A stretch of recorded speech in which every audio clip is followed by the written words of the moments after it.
The Case of the Golden Idol has been on Steam's digital shelves for about 3 months now, and it's been flying dangerously under the radar in that time.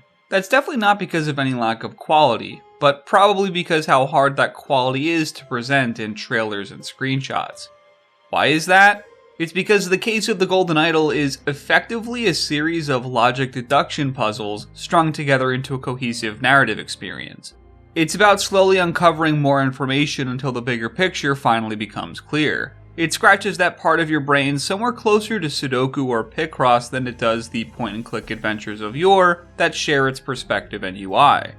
The obvious comparison is 2018's Return of the Obra Dinn, though I acknowledge I haven't played that one, so the lens of this review won't be a comparative one. But that doesn't change the fact that The Case of the Golden Idol is a thoughtful narrative adventure, using its simple word puzzle gameplay system and a delicately crafted escalation of challenge to make you feel like a badass detective. And that's a skill you're definitely going to need to hone, because there's been a murder.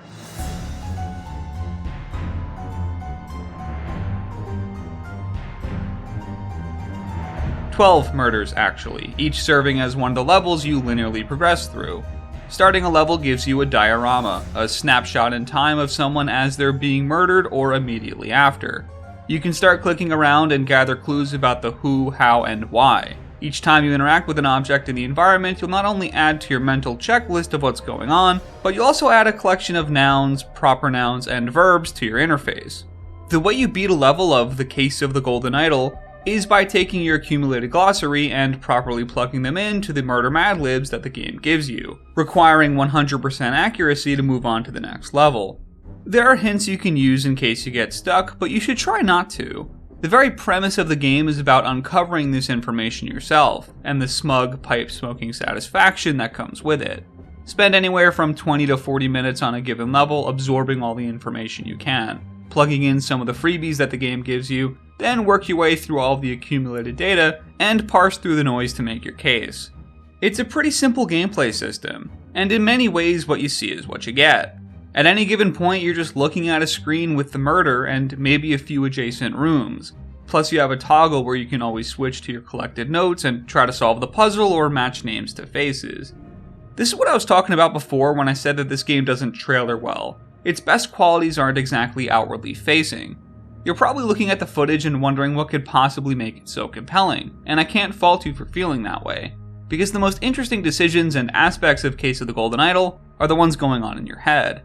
The nature of deduction and this game's usage of it creates these scenarios where you're mentally accumulating information snowballs, where finding out one piece of data can help you find out a whole bunch more.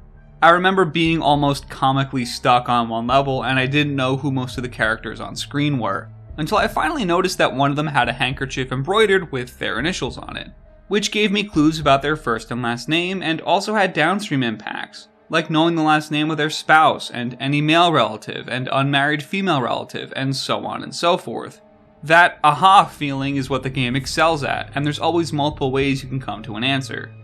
It ensures that you feel smart on the other side of that euphoria every time.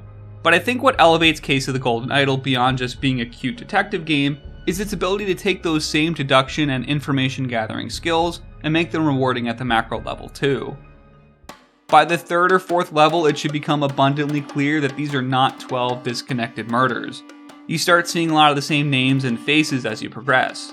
Either 18th century Great Britain was really small, or there's a conspiracy going on.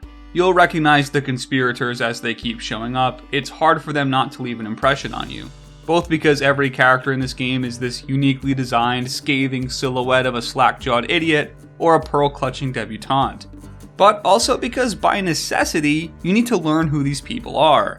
This isn't a narrative stapled onto a deduction puzzle, it's a narrative interwoven with one. You're reading through tons of text because gameplay and narrative enlightenment are one and the same. You have to identify characters and their intentions to progress, which helps ensure that everything is consistent and everyone has these traceable motives that might inform what they do next. It's not only really cool, but also ensures that you feel every story beat to your core. This game knows how to escalate tension and intrigue just as well as it knows how to escalate challenge. That 18th century high society stuff we start with will quickly turn to 18th century secret society stuff by the halfway point. and it just goes off the rails from there in the best possible ways. Pay attention to some of those recurring characters very closely. There are clues and hints that go beyond just the bare minimum of progressing to the next level, and keeping mental tabs on folks has the potential to pay off down the line in future puzzles, and even anticipate some of the game's plot twists if you're observant enough. I was giddy with laughter when I discovered the fate of one of my favorite characters, knowing he would make his inevitable return, and doing so in a way that's simultaneously completely shocking, but also properly telegraphed by clues everywhere. This game is filled with moments and discoveries like that, but there's one that stands out above all. The greatest eureka that will escape your lips is when you finally deduce that this game was basically one big level the whole time, where every bit of knowledge you gain adds to your tapestry of understanding. The big picture will get clearer and clearer until it's razor sharp in front of you, and you don't even notice it's happening. The game's ultimate post-credits challenge is a giant puzzle where you effectively need to prove your comprehension of almost every key player and faction in the game, plus their motives.